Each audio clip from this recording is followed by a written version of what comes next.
everyone. It's now time for the 12th book in the Mystery Scooby-Doo series by James Gelsey, and today's book is called Scooby-Doo and the Frankenstein Monster. Let's see what that's all about. Scooby-Doo and the Frankenstein Monster. Chapter 1. Hey Fred, Shaggy called from the back of the Mystery Machine. Do we have time for a quick lunch? Shaggy, we just had lunch, Daphne said. That explains why Scoob and I are still hungry, Shaggy said. What are you talking about, Velma asked. Each of you ate 2 helpings of everything. Yeah, but we usually eat 3 of everything, Shaggy replied. Oh, brother, Daphne moaned. Fred steered the Mystery Machine into an empty parking lot. He turned off the engine. Here we are, gang, said Fred. Madame Gazpacho's Wax Museum.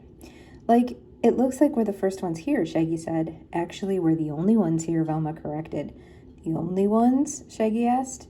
Rikes, Scooby barked. He slid under the seat in the van. What's gotten into you two? Daphne asked. These places give me the creeps, Shaggy explained. Rah, the reeps, Scooby echoed. It's all those wax people, Shaggy continued. They look like they're going to come to life any minute. That's what makes them so amazing, Daphne said. Madame Gazpacho's Wax Museum is world famous, Velma added. We're lucky that Daphne's uncle was able to get us in while it's closed. And why exactly do we want to go while it's closed? Shaggy asked. Fred, Velma, and Daphne looked at one another and rolled their eyes. Because Her Royal Highness Countess Cassandra is coming to the museum today, Daphne explained. We're going to watch how her wax statue is made. It looks like we're not the only ones watching, Shaggy said. Look. The gang watched a tall figure walk around the corner. He wore a long, dark overcoat with its collar hiding his face. He carried a small black bag over his shoulder. He looked around before he knocked on the museum's door. A moment later, the door opened and he walked inside. Talk about creepy, Daphne said. Whoever that was looked awfully strange. And very mysterious, Velma added. Well, gang, we don't have much time, Fred said. What do you say we go inside? Great idea, Fred, Velma said. Fred, Daphne, and Velma stepped out of the van. Shaggy, Scooby, Daphne called, aren't you two coming? Roll ranks, Raphne, Scooby barked. Scooby-Doo and I will stay here where we don't have to worry about running into creepy-looking men wearing long trench coats, Shaggy added. Okay, but there might be a snack bar inside, Daphne said. See you later. Fred, Daphne, and Velma walked toward the museum entrance. Rack-rar? Scooby barked. I'm with you, pal, Shaggy said. Let's go. Chapter 2. The gang stood outside the Wax Museum's door. Fred tried to open it, but it was locked. I guess we'd better knock, he said. He knocked on the door just like the mysterious stranger had. A few moments later, they heard a click, and the door opened. A woman dressed in a bright red gown stood before them. May I help you? She asked. Good afternoon, Madame Gazpacho, Daphne said. I'm Daphne Blake. I believe my uncle called you about my friends and me coming by to see the museum today. Oh, goodness, yes, children, the woman said, smiling. Do come in, quickly. Before she closed the door, the woman peered out to see if anyone else was there. Then she quickly pulled the door closed and locked it. She put the key on a chain around her neck. I'm Madame Gazpacho, the woman said. Welcome to my wax museum.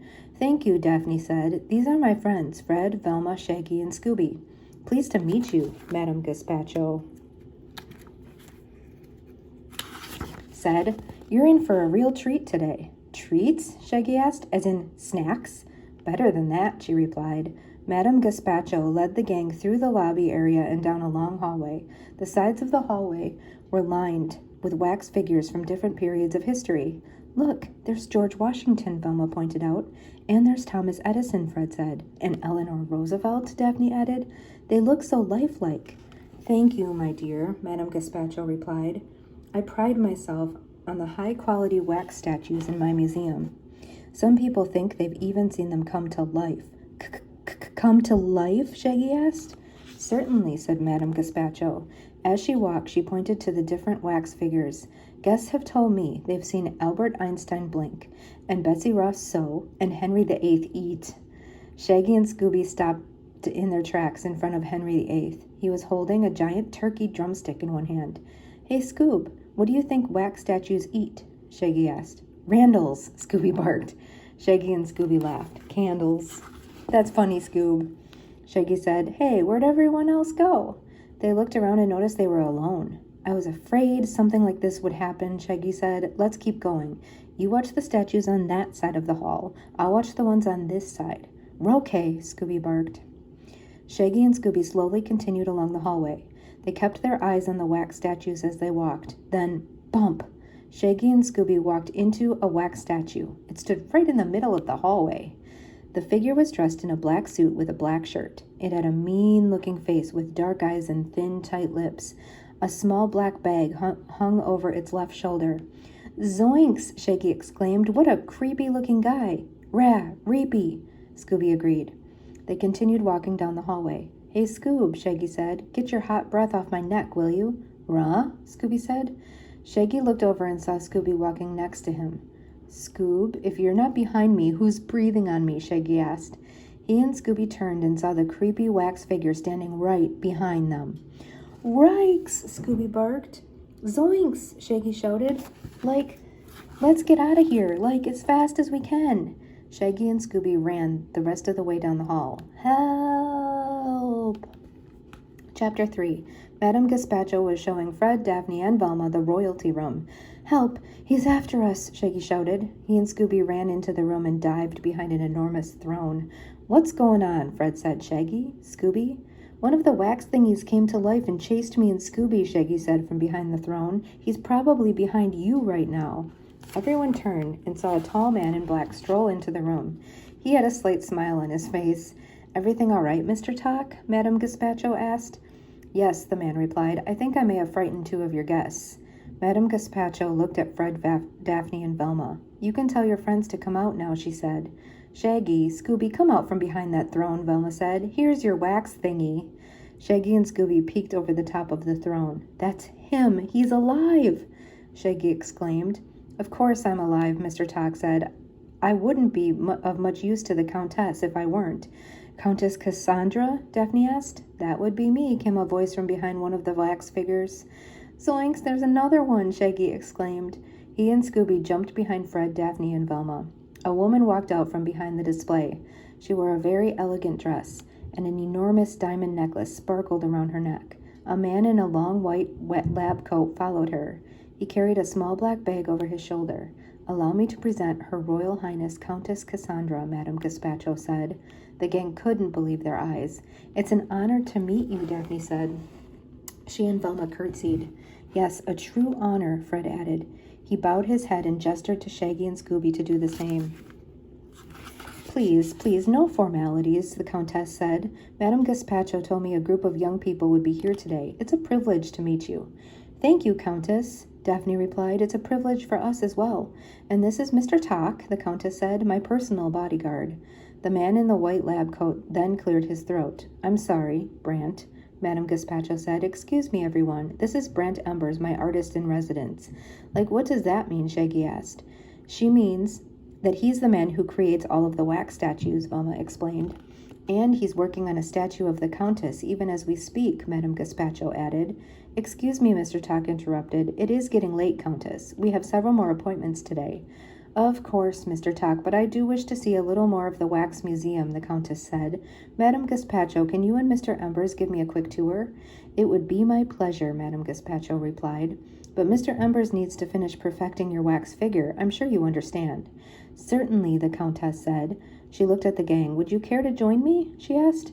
I must register my strong disagreement with this change in your schedule, Countess, Mr. Tock said. You are making it very hard for me to do my job. Then perhaps you should find another job, Tock, the Countess replied. Yes, well, then I will phone the driver and tell him to wait, Mr. Tock said. He took a cell phone from his black bag and walked away. Shall we, Countess? Madame Gazpacho asked. She and the Countess walked into the next room. Let's go, gang, Fred said. We don't want to miss this. No one should have to miss this, Brant said unhappily.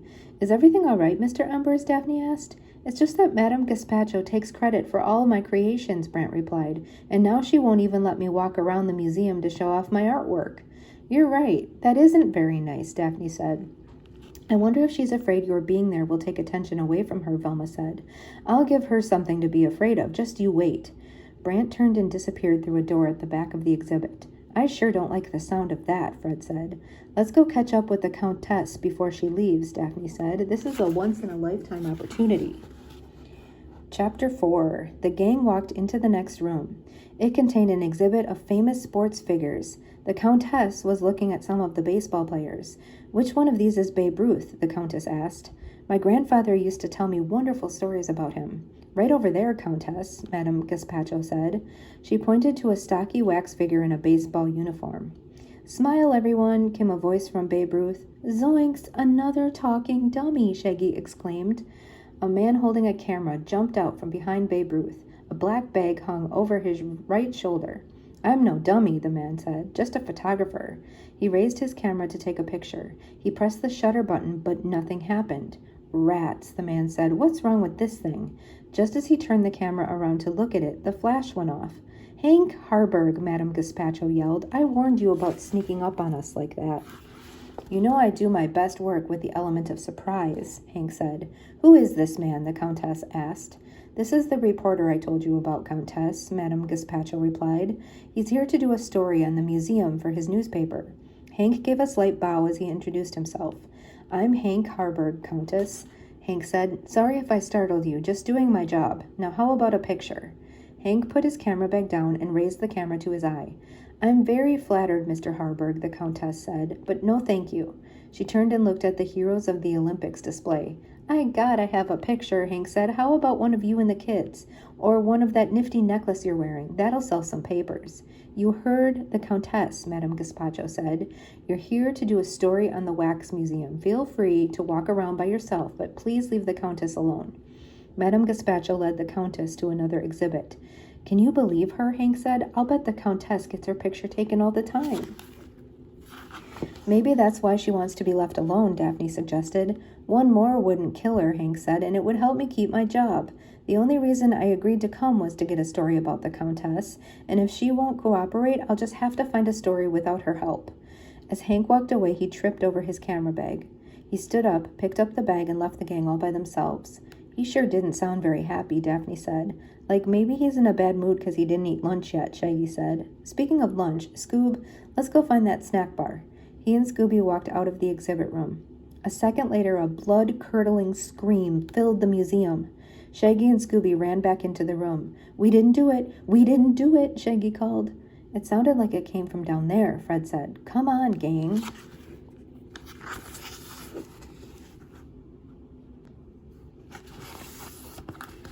Chapter 5.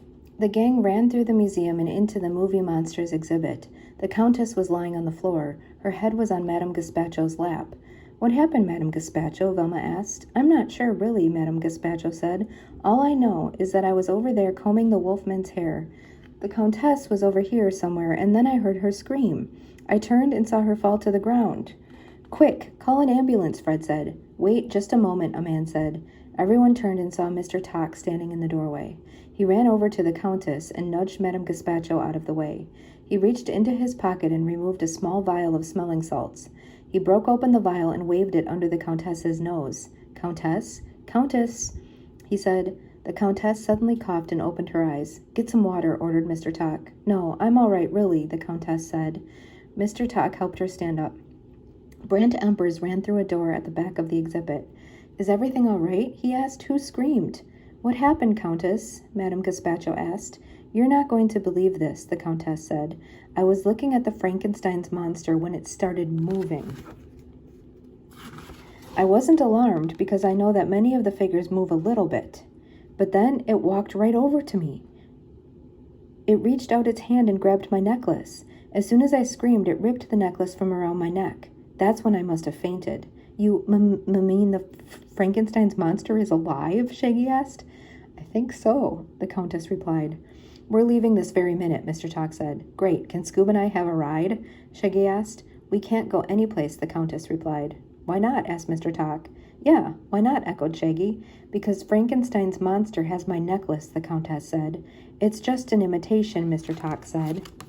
I'm just going back to the cover to get a look at the monster.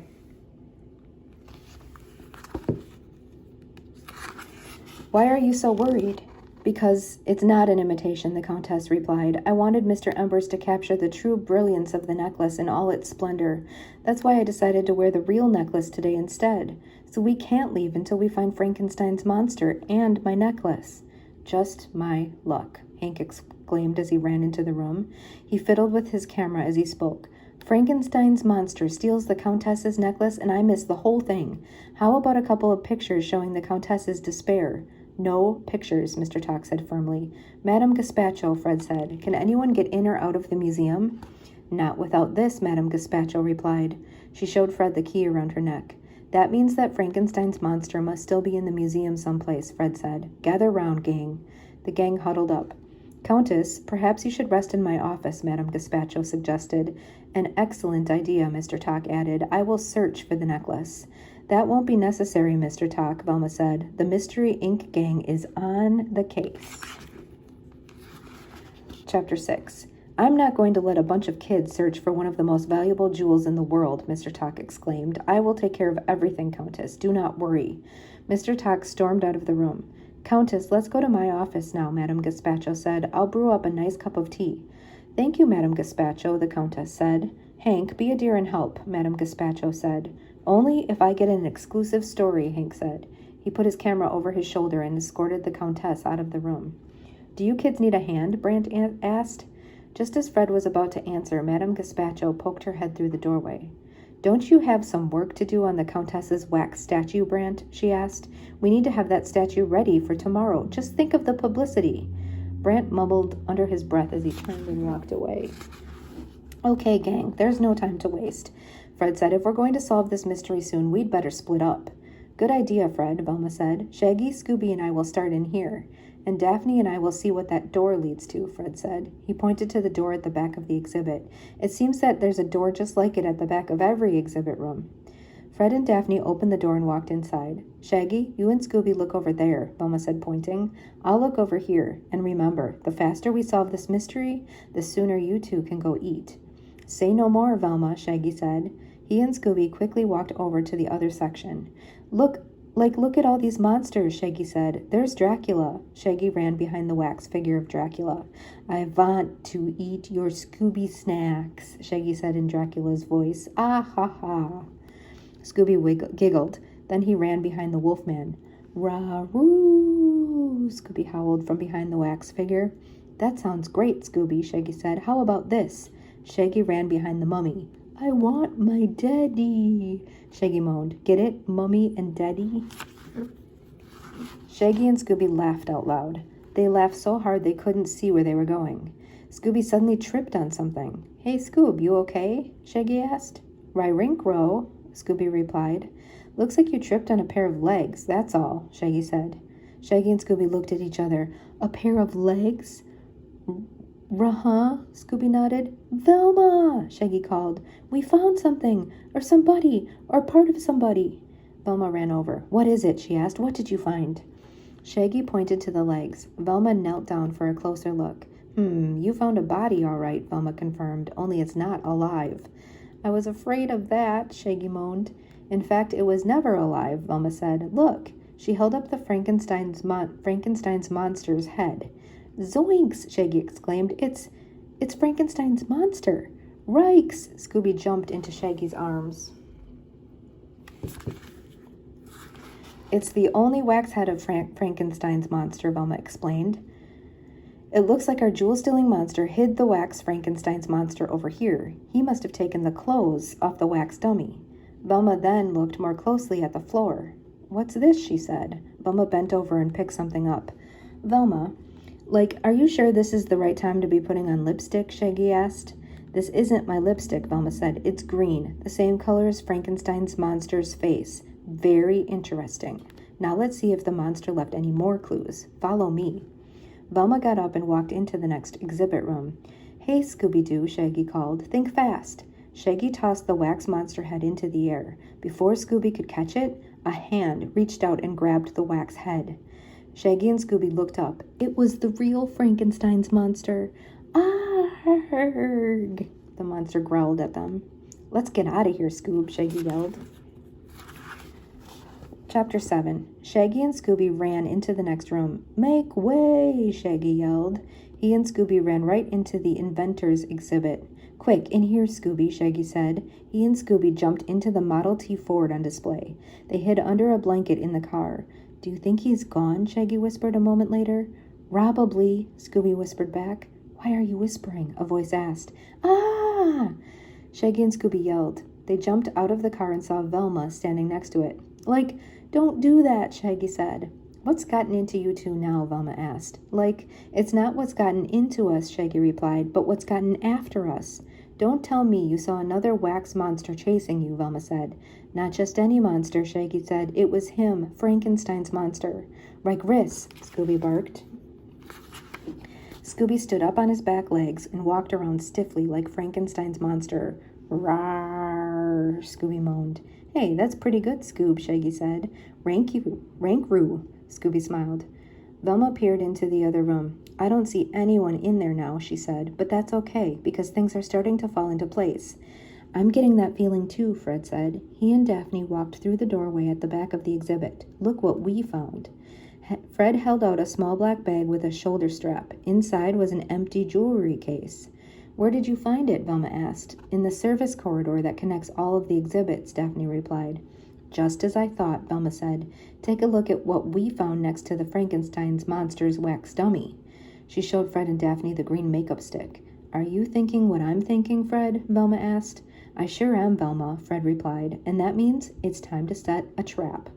"A trap to catch Frankenstein's monster?" Shaggy asked. "Of course," Daphne replied.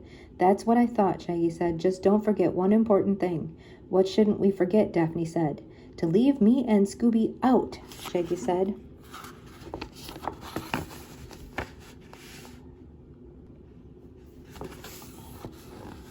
Chapter 8. "According to what Madame Gazpacho said," Fred began, "no one can leave the building without her key. So we'll use the key as bait," Velma continued. "Daphne and I will go get the key from Madame Gazpacho. And Shaggy, Scooby, and I will set up the rest of the trap," Fred said. "Like no way, man," Shaggy said. "Scooby and I have had enough frights in this castle of creepiness." "But we need your help," Daphne said. "Roar, get it," Scooby barked.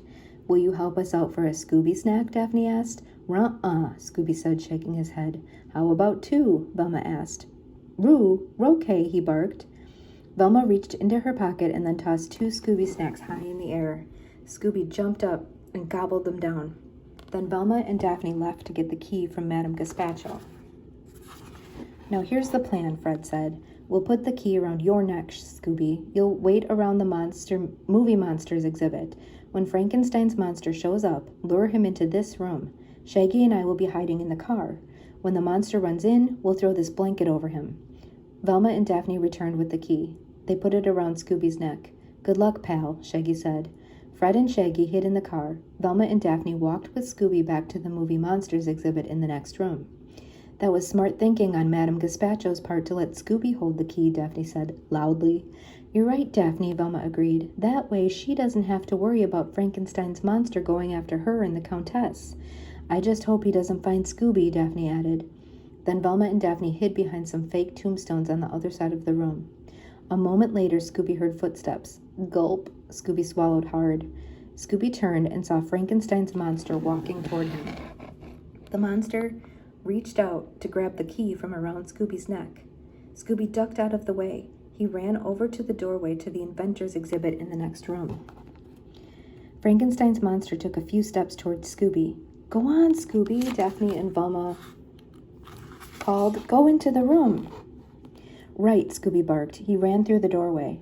But instead of following Scooby, the monster started walking toward the tombstones. "Uh-oh," Daphne said. "I think he's after us now." "Then it's time for Plan B," Velma said. "What's Plan B?" asked Daphne. "Run!" Velma exclaimed. Daphne and Velma stood up and ran into the inventor's exhibit. Fred and Shaggy took their positions. "Now," Fred called. He and Shaggy stood up and threw the blanket into the air. It landed right on top of Velma and Daphne. "Oh no," Fred exclaimed. "We've captured the girls." "That means Frankenstein's monster is still out there," Shaggy said, "and here he comes." Fred, Shaggy, and Scooby saw the monster walk into the room. "Arrgh," the monster moaned. "Quick, Scooby, do something," Shaggy called. "Right," Scooby barked. Scooby ran over to Frankenstein's monster. The monster reached out to grab him. Scooby ducked and ran in circles around the monster. Then he ran between the monster's legs and back into the other room. Frankenstein's monster lurched back into the movie monsters exhibit. He walked right by Scooby, who was posing as a wax figure. Scooby stood perfectly still as the monster looked around the room. But suddenly, Scooby felt an itch on his nose. A-choo-be-doo-be-doo, sneezed Scooby. The force of Scooby's sneeze knocked over the Wolfman statue. The Wolfman statue knocked over the Dracula statue. And the Dracula statue knocked over Frankenstein's monster. Arrgh, the monster yelled as he fell. The rest of the gang ran into the room. They found the monster pinned under Dracula, with Scooby sitting on top. Good work, Scoob, Shaggy said. Chapter 9. Madame Gazpacho and the Countess ran into the exhibit room. We heard a commotion, the Countess said. Madame Gazpacho looked around the exhibit. My statues, she cried. Look at my wax beauties lying on the floor. All I care about is the necklace-stealing monster lying on the floor, the Countess said. Countess, would you like to see who's behind the mystery? Fred asked. It would be my pleasure, the Countess replied. She reached over and pulled off the monster's mask. Brant Embers, the Countess exclaimed. You stole my necklace? Just as we suspected, Fred said, though not at first. Fred's right, Velma added. First we thought that Hank Harburg had something to do with it. Me? Hank asked as he ran in. He was trying to take his lens cap off, but ended up unscrewing the whole lens. Why me? Because you made it clear that you wanted a good story for your paper, Daphne said. We've seen some journalists do some pretty strange things for a story. But then we saw you help Madame Gazpacho take care of the Countess, Velma continued. A real thief wouldn't want to be so close to his victim. That left Mr. Tock and Brant Embers, Fred said. They both sounded pretty unhappy with their bosses. This clue really confused us, Velma said. She held up a small black bag with a shoulder strap. Hey, that looks just like my camera bag, Hank said. It also looks like the bag Mr. Tock uses for his cell phone, the Countess added. And the one Brant uses for his supplies when he needs to touch up a wax statue, Madame Gazpacho said. We found it in the service corridor connecting all of the exhibits, Velma said. That meant our fake Frankenstein's monster knew how to get around the museum quickly. Something Brant Embers would know from working here, Daphne said. And Mr. Tock would also know from checking out the museum's security for the Countess's visit, Velma said. The thing that tipped us off was the empty jewelry box we found inside the black bag, Fred continued. It was just the right size for the necklace. Information that both Mr. Tock and Brant Embers would know, the Countess said.